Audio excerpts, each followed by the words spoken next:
जी अस्सलाम वालेकुम नाज़रीन, मैं हूं तालिब हुसैन अपने प्रोग्राम तरक्की पसंद के साथ।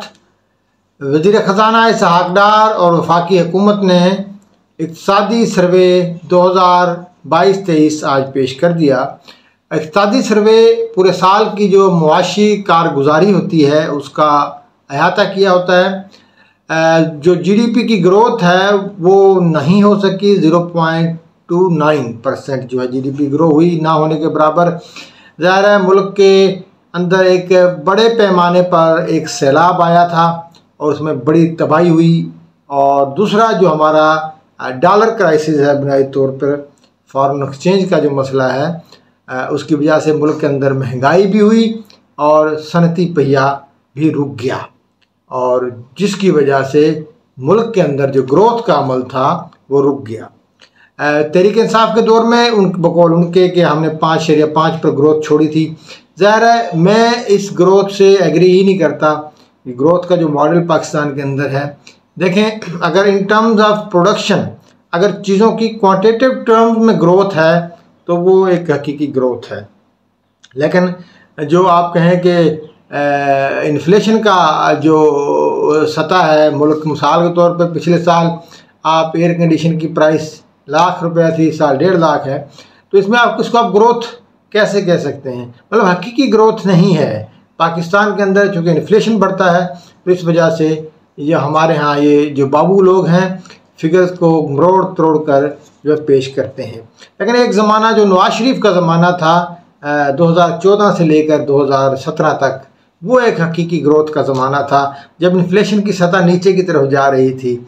एक्सपोर्ट शुरू के 2 सालों में नवाज शरीफ के गिरी थी, लेकिन बाद में वो फिर बढ़ना शुरू हो गई थी।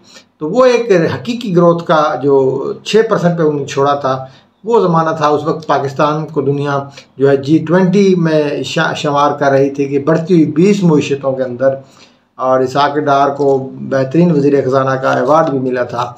लेकिन इस वक्त पुलों के नीचे से पानी बहुत सारा गुजर चुका है। और इसी तरीके से अगर इक़्तिसादी सर्वे की अहम चीज़ों का अगर हम जायज़ा लें तो अफरात ज़र उन्होंने कहा कि तकरीबन 29% रहा है इस साल के दौरान। ये भी मुझे अजीब सी फिगर लगती है कि हमें तो हर चीज़ यहाँ पर डबल नज़र आती है। कोई भी चीज़ हम ले लें, आटा ही ले लें तो वो डबल ट्रिपल हो गया।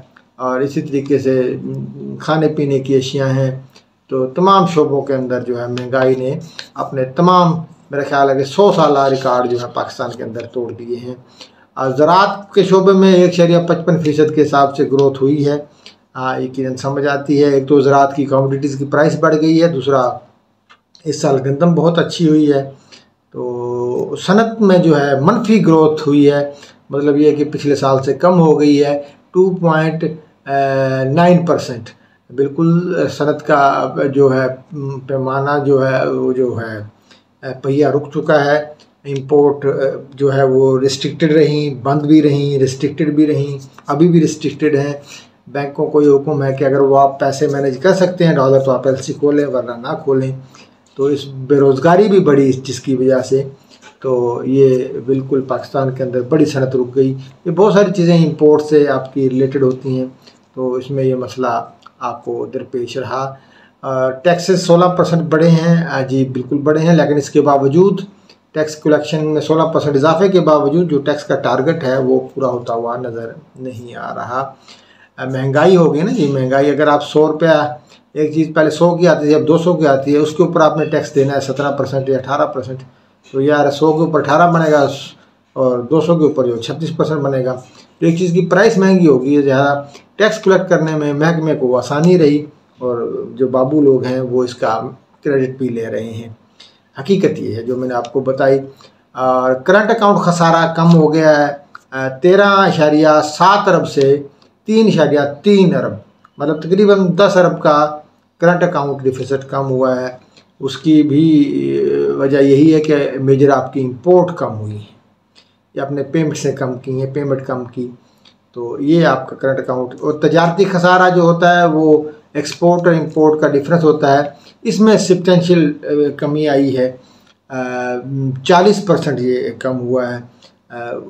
ज़ाहिर है हमने जब इंपोर्ट रोक दी और एक्सपोर्ट नहीं रोकी तो तजारती खसारा जो है वो कम हुआ। ये अच्छा है, इंपोर्ट का रुकना अच्छा अमल है, तो ये कोई बुरा अमल नहीं है और ये ग्रेजुअली और ये पॉलिसी जारी रहनी चाहिए, एक्सपोर्ट बढ़ाने की, इंपोर्ट कम करने की। ख़ास तौर पर ये जो हम अय्याशी के लिए चीज़ें इंपोर्ट करते हैं, बड़ा अफसोस होता है कि ज़रूरी मुल्क में दालें भी इंपोर्ट होती हैं, चने भी इंपोर्ट होते हैं, तो ये इसको कंट्रोल किया जाना चाहिए। और दरामदात में 29% कमी हुई है, सब्सटेंशियल डिक्रीज़ है। इसके साथ साथ एक्सपोर्ट में भी 12% कमी हुई है, क्योंकि हमारी एक्सपोर्ट भी इंपोर्ट बेस है। अगर टेक्सटाइल की मिसाल ले लें तो हम, क्योंकि हमारे मुल्क में तो कॉटन जो है वो बिल्कुल ज़वाल पजीर है कई सालों से मुसलसल, तो हमें अब बाहर से धागा भी मंगवाना पड़ता है, टेक्सटाइल की चीज़ें और बना के फिर भेजनी पड़ती हैं। तो इसमें भी टेक्सटाइल इंडस्ट्री को बड़ा लॉस हुआ है, तो बंद हुई इंडस्ट्रियाँ। तो ये सारी सूरत हाल है। Let's hope for the best कि आने वाला साल कैसा होगा। इसहाक डार अपने अदाद शुमार को कल बजट की सूरत में पेश करेंगे तोड़ मरोड़ कर, और हमें सुनहरे ख्वाब दिखाए जाएंगे एक बार फिर। तो ज़ाहिर है हमारी और आपकी मजबूरी है, क्योंकि हम इस वक्त तक जो है अपनी आवाम को मुनज़्ज़म करने में कामयाब नहीं हो सके, जिसके नतीजे में एक अवामी फलाही पार्टी वजूद में आ सके। बहुत शुक्रिया। अल्लाह हाफ़िज़।